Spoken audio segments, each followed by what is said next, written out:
Welcome to the Growth Hacking Secrets Show with Carlos A. Vazquez, where we share actionable strategies and tactics to grow businesses no matter what industry you're in. Now your host, Carlos A. Vazquez. Hello, good morning, good afternoon, good evening, whatever time of the day you're listening to this this episode. I want to say thank you so much for taking the time to listen to this episode, because I know you have a ton of options out there to listen to a bunch of other podcasts, and I am just grateful that you decided to listen to mine. Well, my name is Carlos A. Vazquez, and this is the first episode of the Growth Hacking Secrets podcast, as you can tell from the intro. And, well, all right, just to kind of give you an idea of what this is all about, well, for one, I've been dying to come up with a podcast for a while, and I just couldn't figure out exactly what type of episode to create. So I finally decided, you know what, I'm a growth hacker, and why don't I just create a podcast called The Growth Hacking Secrets, where I go ahead and I share the latest tactics, strategies, softwares for basically growing any type of business, whatever industry that you're in. So, there's so many good things out there that I want to just share with the world, and maybe it's not new, it's older, or there's so many more people that know about it, but I want to find and share whatever I can that I discover, and just make it so that someone like you could just take action and do something right away with it. And my goal is not to keep these episodes long. I want to make it so that they're good. They have good information, and you can take action. And anything you can add or contribute back, that way, I can share with the rest of us and just kind of keep it going from there. So that's the whole reason for this show. Now, let me tell you a little bit about me. Well, my name is Carlos A. Vazquez, and I started with this whole computer thing since like 1991, and it all goes back to when I saw my dad playing on his Packard Bell. He had this Super VGA monitor. This is the type of monitor that at the time it looked like realistic-ish, right? And I saw him playing games, and I was like, oh man, I wanna play games too. So he got me this whole Tandy 1000 with the green little monitor, where like if you were to rub your fingernail right on the monitor, like up and down, it would make like the zipper effect, right? It'll sound like a zipper. So that's how old it was. And then later down the road, he got me an EGA monitor, which is like even more cartoonish than the Super VGA. Not realistic at all. It had like a few colors, like 16 colors or something like that.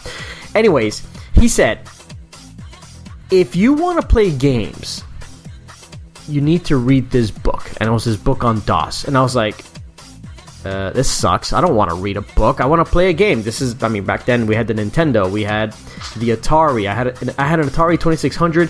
I also had this Sega Master System. So I was used to just putting a cartridge into the console and just turning it on, letting the game load, and then boom, playing.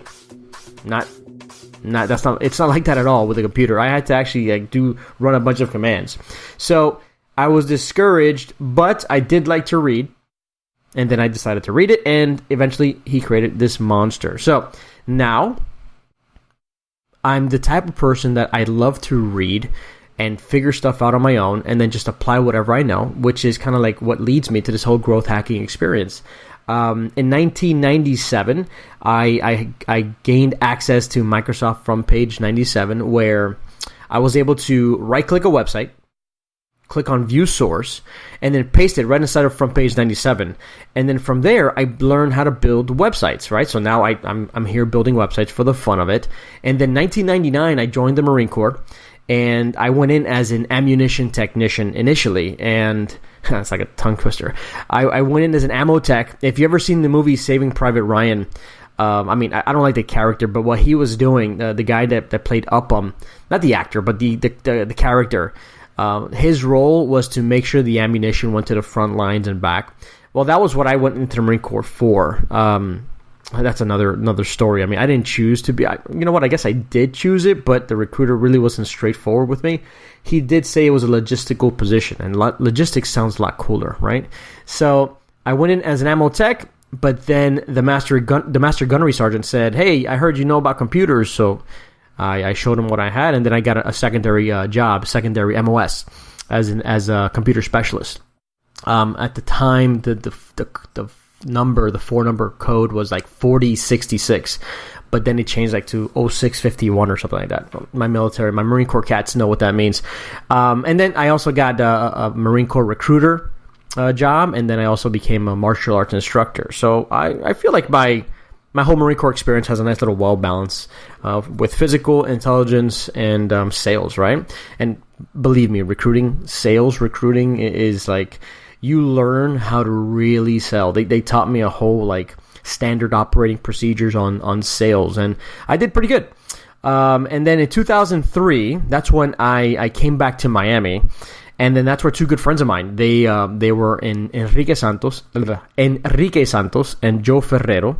That's a lot of okay, so Enrique Santos and Joe Ferrero, they were the morning show jocks over here in Miami. And I met them, and we became good friends. And one of the things that they were really, really known for were prank calling a bunch of people. So I volunteered to do their website.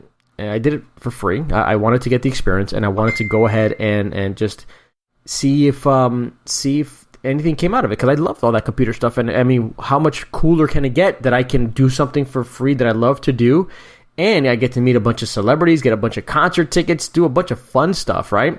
And then one day, we ended up prank calling Fidel Castro, and then that was a call that changed everything for me, right? That call went worldwide. It went on BBC, CNN, Fox News, every local newspaper. It was just humongous. The news was insane. And that's where I created my first email capture system, right? I went to a website called, at the time it was called hotscripts.net, I think, or .com. And this was a website where you could just download a bunch of codes, install it on your website, and just like whatever the function was, you just go ahead and just use it, right? So I ended up building my first email capture system. Now they're called funnels. It's an email generation funnel or a prospect generation funnel. And because of this stupid little code that I put together, and with all the traffic we were getting, I ended up building an email list of over 250,000 email addresses.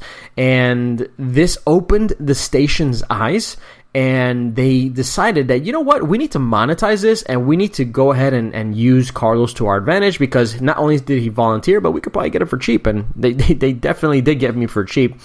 And then I was just responsible for building out all these email campaigns, and I ended up working with major agencies that had some big clients like Coca-Cola, Universal, Disney, Pepsi, Carnival Cruise Lines, and so on and so forth. And these guys had like deep pockets, so they were able to buy all the expensive software, and I was like a kid in the candy land, or kid in the candy store, right? I was able to play with all of these softwares. I was able to build all these fun campaigns, see these numbers rising, and it was just really, really fun. I've been viral several times, and now the software is so affordable that the stuff that only the larger companies were able to do, now the small businesses like myself and people like you, we're now able to do the same things that they were able to do.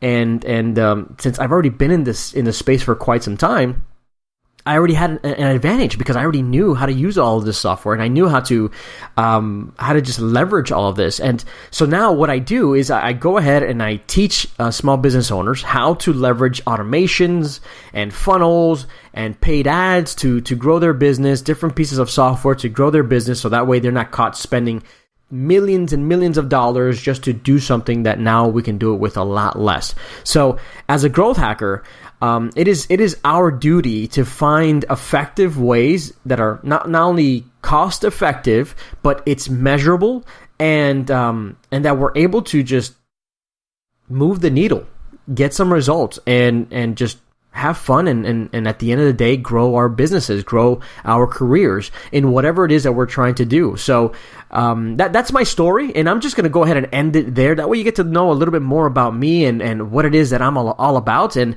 I am grateful that you just spent this little moment with me, and I'm hoping that I can make this whole audio experience worth your while. Please believe me.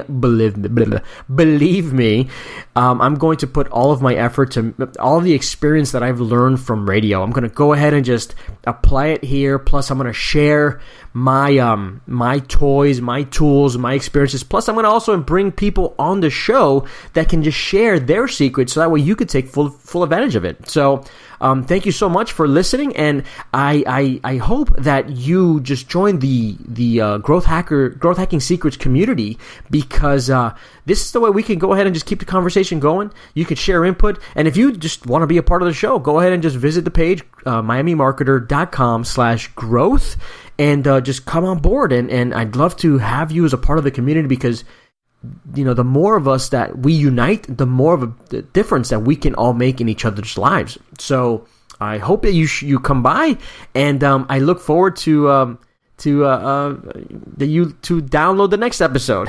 Talk to you soon. Bye.